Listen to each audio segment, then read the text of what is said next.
They called it the Interstellar Education Accord of 2287.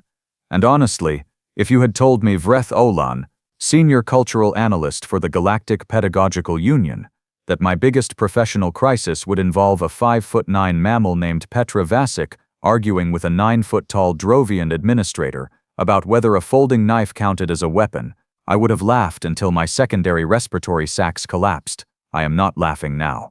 Well, I am laughing a little, but only because the alternative is existential dread, and I have enough of that already. Let me set the scene for you. The Confluence Academy of Tier 7, located on the moon Saphira Dune, was the most prestigious multi-species educational institution in 4 sectors, 43 species, 6,000 students. One administrator named Kazul Drev, who stood at the aforementioned 9 feet, had 3 sets of eyelids, and had spent the last 40 years building a school so rigorously peaceful that the cafeteria once issued a formal citation to a student for slamming a tray too aggressively. The no-weapons policy was not merely a rule at Confluence Academy. It was, according to Kazul Drev himself, a philosophy, a covenant, a sacred expression of civilized coexistence. Then humanity applied for enrollment. Now, to be fair to Kazul, and I want it noted that I am being very fair, given that he later tried to have me reassigned to a data processing station on a comet. He did read the human application files, all of them. He reviewed the psychological assessments, the academic records, the cultural orientation documents. He approved 17 human students for the inaugural cohort, and personally drafted the welcome packet. It was beautifully written. It spoke of unity, of shared potential, of the extraordinary privilege of learning alongside beings whose ancestors had crossed the stars long before humanity had invented the wheel. Petra Vasic arrived on orientation day with a backpack, a notebook, a battered thermos of something she called actual coffee, not that synthetic garbage, and a folding knife clipped to the inside of her jacket pocket. She was 18 years old, studying xenobiology, and she had, according to her file, grown up in the Carpathian mountain settlements on Earth's eastern continent, where, as she later explained to the very alarmed orientation staff, "You just carry a knife, it's not a thing, everyone has one. It's for cutting apples and fixing gear. Calm down." The orientation staff did not calm down. The Drovian prefect who spotted the knife during the standard entry scan, a young administrator named Helos, actually backed against the wall and triggered a silent alert. Within 4 minutes, Kazul Drev himself descended from the administrative tower in the kind of slow, deliberate way that large beings move when they want you to understand the full weight of their authority. His robes were immaculate. His expression was the architectural definition of disappointment. He looked at Petra Vasic the way a glacier looks at a beach chair. "Student," he said, and his voice had that particular resonance that beings with triple vocal cords achieve when they want a single word to mean 17 things simultaneously. "You have brought a weapon onto this campus." Petra looked down, then up, then at the knife, then back up at 9 feet of offended Drovian administrator. "It's a pocket knife," she said. "It has a blade. So does a butter spreader." There was a silence so complete you could have heard a data chip drop. Helos, behind Kazul, appeared to be silently recalculating every decision that had led to this moment. I, watching via the orientation feed from the analytical observation deck, leaned forward so fast I nearly toppled my data console. Kazul drew himself up, and when a 9-foot Drovian draws himself up, you feel it in the floor, and explained with the patient menace of someone who has never once needed to raise his voice to be terrifying, that the no-weapons policy of Confluence Academy applied to all bladed instruments, all projectile devices, all implements capable of inflicting physical harm, without exception, without negotiation, and without what he specifically described as creative reinterpretation by incoming students. Petra Vasic listened to all of this with her arms crossed, and an expression that I can only describe as politely skeptical. Then she said, "What about the Krathali students? They have retractable bone spurs on their forearms." The silence returned, but this time, it brought friends. Kazul said, very carefully, "Those are biological features. My knife is a cultural feature," Petra said. "Reader, I want you to understand that at this point, Helos quietly excused himself from the room and did not return for 11 minutes. I later learned he went to splash cold water on his face and reconsider his career path. I found this deeply relatable. Kazul confiscated the knife, issued a formal warning, noted it in Petra's student file under a category he apparently created on the spot, labeled philosophical non-compliance, and informed her that a second infraction would result in a disciplinary review. Petra accepted the warning, accepted the confiscation, and said fine in the particular way that humans say fine when they mean something considerably more complex. She showed up the next morning with the thermos, the notebook, and a multi-tool she had tucked into her boot. Now, before you judge her, and I know some of you are judging her, I can feel it from here, I want to give you the full picture, because this is where the story gets complicated in the way that only humans manage to make things complicated, which is to say, in a way that technically follows every rule, while completely dismantling the spirit of the exercise. Petra was not being reckless. She was not, as Kazul's incident report would later characterize, exhibiting aggressive cultural imperialism through the deliberate importation of Earth-centric defensive paradigms. She was, according to every human student I subsequently interviewed, just being normal.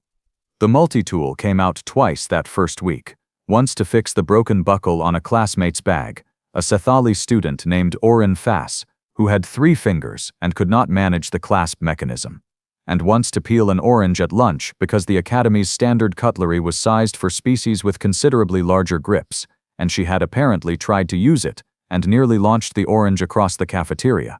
Oren Fass, for the record, told me later that having Petra fix her bag was the kindest thing any upper-year student had done for her in 2 semesters. She said this while nervously glancing around to make sure no administrative staff were in earshot. That detail stuck with me. The multi-tool was confiscated on day 6. A second formal warning was issued. A disciplinary review was scheduled. Kazul Drev sent a formal communique to the Human Enrollment Liaison, a very tired woman named Delegate Hao Min, who I genuinely felt sorry for throughout this entire ordeal, noting that the human cohort appeared to have a systemic relationship with bladed instruments that requires immediate cultural recalibration. Delegate Hao Min wrote back, very diplomatically, that she would speak with the students. She did speak with the students. All 17 of them, in a small conference room that smelled faintly of that synthetic coffee substitute the Academy served. I have a partial transcript of that meeting, and I treasure it. At one point, she asked if anyone had read the weapons policy before arriving. 14 of the 17 hands went up. She asked if anyone had brought something that might be considered a weapon. All 17 hands went up. One student, a young man named Tibor Ek, studying astrophysics, from a farming settlement in Central Europe, had apparently brought an entire multi-tool kit, a fixed-blade camping knife, a hatchet for camping. I didn't know there was no camping, and what he described as just a regular machete. It was in my bag from last season. Delegate Hao Min's response to this is not recorded in the transcript. There is just a long pause marked as wit inaudible that I choose to believe was the sound of a person achieving a new level of professional zen. The disciplinary review for Petra happened on the 12th day of the semester. I attended as a cultural observer, which meant I sat in the back and took notes and tried to look neutral, while internally vibrating with the particular excitement of someone watching a very small creature attempt to negotiate with a weather system. Kazul Drev sat at the head of the review table, flanked by 2 assistant administrators, a Velhari named Son Quis, who handled student affairs, and a Prethian named Bala Death, who handled policy interpretation and looked like she had been personally offended by the concept of exceptions since birth. Petra sat across from them, alone, in a chair sized for beings approximately 4 times her mass, and she sat in it like she had specifically chosen that chair and was comfortable with her decision. Kazul opened by summarizing the 2 infractions. He used the phrase pattern of behavior 3 times. Petra listened without interrupting, which I noted was either impressive self-control or the stillness of someone who has already decided what they're going to say and is simply waiting for the other person to finish. When he concluded, she said, "Can I ask a question?" Kazul gestured for her to proceed. "Are Krithali bone spurs listed in the weapons policy?" Bala Death's expression did something complicated. Son Quis looked at the ceiling. Kazul said, "As previously noted, biological features are categorically distinct from what about Veth students?" Petra said. "Their tail fins have edges rated at about 40 psi of cutting force." I looked it up. Another silence. This one had a different quality. This one was the silence of people checking their own policy documents under the table. That, Kazul said, is a biological feature. What about the Drovian formal robes? Petra said, and she said it very calmly, like she was discussing the weather, the ones with the ceremonial edged trim. I saw in the cultural archive that the edges are traditionally sharpened. Is that in the policy? Kazul was quiet for a long moment. Then he said, Student Vasek, you are deflecting from the matter at hand. I'm asking about consistent application, she said. Because if the policy is about safety, I want to understand it, and if it's about culture, I want to understand that too. Because where I'm from, carrying a tool isn't about threatening anyone, it's about being ready. It's about, she paused. And for just a second something shifted in her expression, something less argumentative and more genuine. It's about not being helpless when something goes wrong. The room was very quiet. Sunquist, who had been staring at the ceiling, lowered her gaze. Kazul Drev looked at Petra Vasek for a long moment, with all three sets of eyelids doing something I had never seen a Drovian's eyelids do before. Then he said, We will take your statement under advisement, and he closed the meeting. I walked out of that review room with 17 pages of notes and the distinct feeling that something had just changed, though I could not have told you exactly what. Not yet.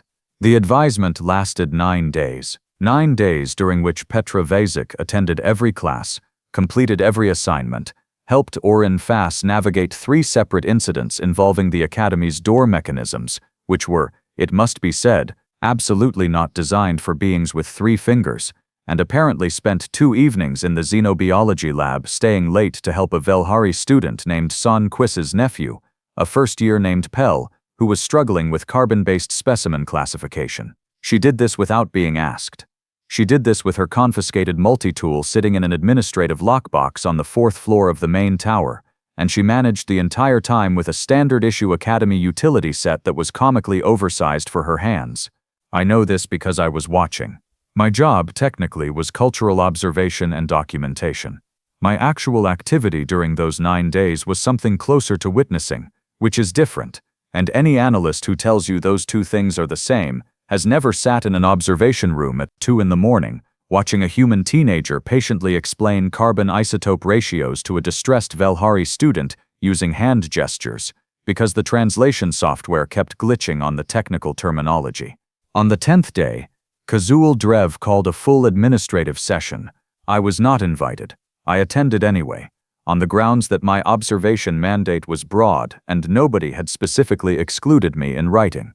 Bala Death gave me a look when I came in that strongly suggested she was composing that exclusion in her head right then, but she said nothing, and I sat down and opened my notes. Kazul had prepared a document. It was 37 pages long. I know this because he told us it was 37 pages long before distributing it, in the manner of someone who wants full credit for the work before you see the work. The document was titled, Informal Galactic Administrative Script, Proposed Amendments to the Confluence Academy Conduct and Safety Policy, with specific reference to cultural instrument classification. Sunquist read the title aloud, because that was her role, and she did it with the careful neutrality of someone who has strong feelings she has decided not to share in this particular meeting. The short version, and I will give you the short version because the long version involves 14 footnotes and a 3-page appendix on the historical development of Drovian ceremonial robes, which Kazul had apparently commissioned overnight, and which is genuinely fascinating, but not the point, was this: the existing weapons policy had, upon review, several significant gaps: the Krathali bone spurs, the Veth tail fins, the Drovian formal trim, 43 species produced students with biological features, cultural items or traditional instruments that under strict textual interpretation fell within the policy's definitions, but had never been flagged because no one had thought to look. No one, until Petra Vasek looked. Kazul did not say this out loud. He absolutely did not say a human student identified a systemic inconsistency in our century-old policy during a disciplinary review that was supposed to be about her. He did not say this, but it hung over that meeting room like a very large, very obvious thing that everyone could see, and no one was going to name directly, because that is how administrative bodies handle embarrassment across most species in the known galaxy. You reframe it as an opportunity for growth and you move forward at speed. The proposed amendment created a new classification: cultural and functional instruments. Items in this category were not weapons. They were not unrestricted either. They required a registration process, a brief documentation of cultural or functional purpose, filed with the Student Affairs Office. Registered items could be carried on campus. They could not be used in any manner that endangered other students. Violations would be handled under a separate conduct framework that emphasized cultural education over punitive measures. It was, honestly, a better policy than the original one. Bala Death voted for it. San Quis voted for it. The two junior administrators voted for it. Kazul approved it, signed it, and had it distributed to the full student body by end of day. Petra's multi-tool was returned to her the following morning, along with a registration form that asked for a brief description of the item's purpose. She wrote, in the description field, general repairs, food preparation, and not being helpless. I have a copy of that form. I have framed it, metaphorically speaking, in the part of my memory I reserve for moments that restored my faith in the process. Now, if this were a simple story, that would be the end. Policy reformed, human vindicated. Kazul quietly impressed, though professionally unable to admit it. Everyone learns something. Fade to credits. But here is the thing about humans that the Galactic Pedagogical Union's enrollment files do not adequately prepare you for. They are not a simple story. They are never a simple story. They are at best a story that pauses briefly to let you think it might be simple before revealing the next layer. The next layer arrived approximately 3 weeks later, in the form of Tibor Eka. Tibor, you will remember, was the student with the multi-tool kit, the camping knife, the hatchet, and the machete. He had, under Delegate Hao Min's firm guidance, surrendered all 4 items at orientation and spent the first month of semester without them. He had also, in that month, registered as a student in the Academy's Advanced Engineering program, made friends with a Prethian student named Koru Vash, who was studying materials science, and apparently spent considerable time in their shared study sessions, describing the various applications of his confiscated tools with the particular enthusiasm of someone who misses their belongings very much. Koru Vash found this fascinating. Prethians, for context, evolved on a high-gravity world with dense atmospheric conditions and have a cultural history of heavy industry. They find human tool design interesting in the way that other species find art interesting, which is to say with deep appreciation and a desire to examine it closely. Koru had, by the time Tibor got his items back under the new registration policy, essentially written a comparative analysis of human edge tool design versus Prethian equivalents for his materials science elective. His professor had given him the highest grade in the course and asked to submit it to a xenotechnology journal. This is the part where I started to understand something that I do not think Kazul Drev, for all his genuine intelligence, had fully anticipated when he approved human enrollment.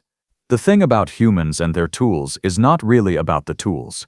I know that sounds like the kind of thing you say at the end of a documentary when you want to sound profound, so let me be more specific. The thing about humans and their tools is that they are deeply, almost reflexively collaborative around them. They show each other how things work. They ask, "Can I help you with that?" They notice when something is broken and they fix it without being asked, and then they explain how they fixed it, and then somehow 3 other beings have learned how to fix that same thing, and the human is already looking around for the next broken thing. It is, from an anthropological standpoint, genuinely remarkable. It is also, from an administrative standpoint, extremely difficult to manage, because it does not stay in its lane. Within 6 weeks of the registration policy taking effect, 17 human students had collectively helped repair or modify 42 pieces of academy equipment, assisted students from 11 different species with various physical tasks that the academy's standard infrastructure was not optimized for, and sparked 4 separate interspecies collaborative projects in departments ranging from engineering to xenobotany.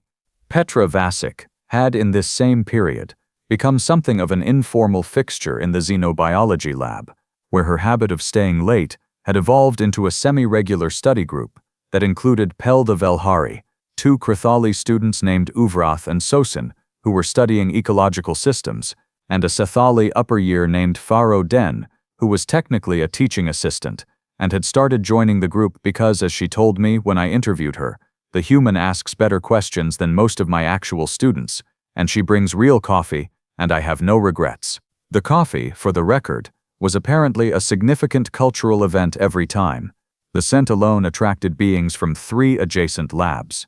Petra had taken to brewing a large batch and leaving it on the common table with a note that said, "Help yourself, it won't kill you, probably." This was technically inaccurate for 2 of the 43 species enrolled at the academy, but Petra had looked this up and kept a separate species-safe herbal alternative beside it, labeled in 6 languages, which I thought was both thoughtful and extremely on-brand. I filed my mid-semester cultural observation report in the 8th week. It was, by the standards of my field, unusually long. My supervisor at the Galactic Pedagogical Union sent back a response that said, and I am quoting directly, "Vreth Olan, this reads less like an observation report, and more like you have developed opinions." She was not wrong. I had developed opinions. I was not sorry. The opinions were as follows. The Confluence Academy's original weapons policy was not, at its core, about safety. It was about a particular vision of what civilized coexistence looked like. A vision that had been constructed over a century by species whose histories of violence were ancient enough to feel theoretical, and whose tools had long since been abstracted into machines and systems and infrastructure that no individual being needed to carry, understand, or maintain personally. It was a vision of a world where everything worked, everything was provided, and the need to be personally capable of fixing or defending anything had been so thoroughly engineered away that carrying a knife felt not like practicality, but like aggression, not like readiness, but like threat. Humans had not reached that world yet. And maybe I wrote this in my report and I stand by it. Maybe that was not entirely a deficit. Because the capability that made Petra Vasic reach for a tool when something was broken also made her reach toward Orin Fass when her bag buckle failed, and Pell when the translation software glitched, and the entire study group that had formed around a late-night habit of staying until the problem was solved. The readiness was not separate from the care. It was the same impulse, pointed in different directions depending on what the moment needed. Kazul Drev read my report. I know he read it because he sent me a formal acknowledgement, which he did not have to do, and which contained the single additional sentence, "Your observations have been noted and will inform future enrollment policy development." From Kazul Drev, that sentence was approximately the equivalent of a standing ovation. I chose to receive it as such. The semester ended in the standard fashion: exams, project presentations, the traditional Confluence Academy closing ceremony, where students from every enrolled species performed a brief cultural demonstration. 43 species, 43 moments of something each civilization considered worth showing to the others. The human cohort performed last. Delegate Hao Min had apparently advised them to keep it simple, culturally accessible, and under 4 minutes.